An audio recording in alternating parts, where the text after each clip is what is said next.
My name is Joelistics and you're watching Speaker TV.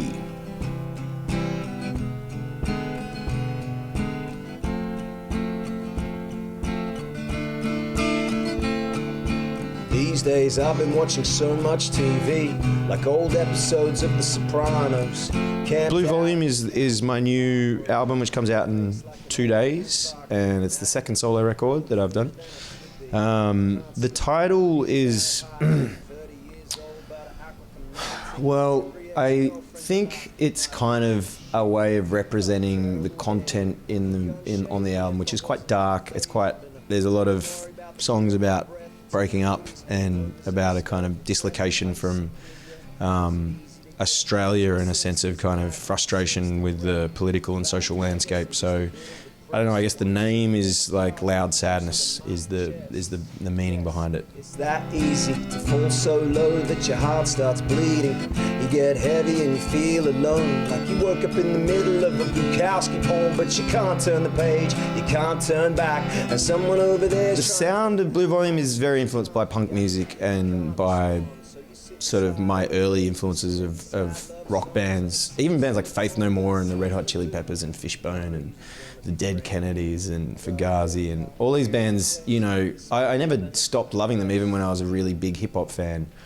And I don't think it's like, I don't think it's that left field a hip-hop record either. Like, I think hip-hop these days covers so many genres, there's so many influences come into hip-hop, and you know, I don't think it sort of sits with the most common trends of today's hip-hop, but I think, you know, it's definitely, people have touched on these sounds and styles within hip-hop music, particularly in the States, a lot before I did.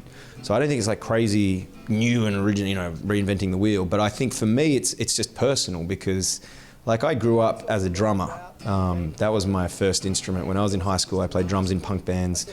My first band was called the Mechanical Bum Cheeks. I'm sure you've got all of our gear, all of our records, which was just one EP. And so I think I was just drawing from a lot of that the kind of early influences and feelings that I had and why I loved music in the first place.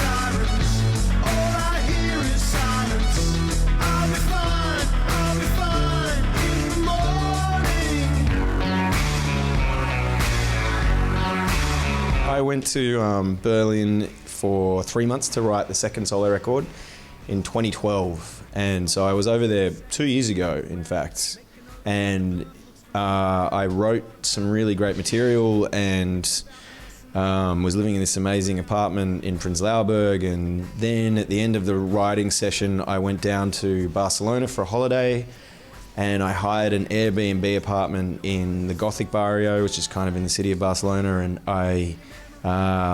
the third night that I was there, someone broke into the apartment and stole my phone and my laptop and a few things of my girlfriend at the time, and it was heartbreaking because I hadn't backed up anything on the laptop, so all of the work that I'd done in Berlin just was gone into that city somewhere. Someone has it, and you know, I don't know what they've done with it, but it's not with me anymore. So when I got back to Australia, I was quite like frustrated as well from that, and it took me like 6 months before I even started to write music again after that. So that's the story of the album that almost was. I was looking at a face in the mirror this morning, trying to recognize who was standing before me. True to form, I let the feeling grow, but I'm a different guy to who I was a year ago.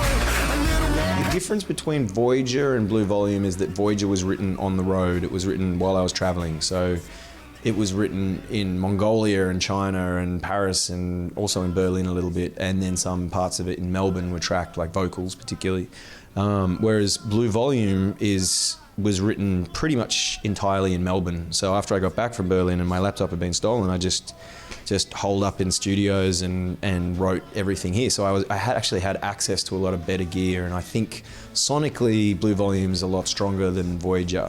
I think Voyager's a really, I listen to it now and I think it's a nice record, a flawed record, but I think there's like a lot of really good stuff on there. And then I listen to Blue Volume and it's a more challenging listen, like it's a lot more discordant, it's a lot harder to probably instantly get into, but it sounds way better from my perspective as a producer.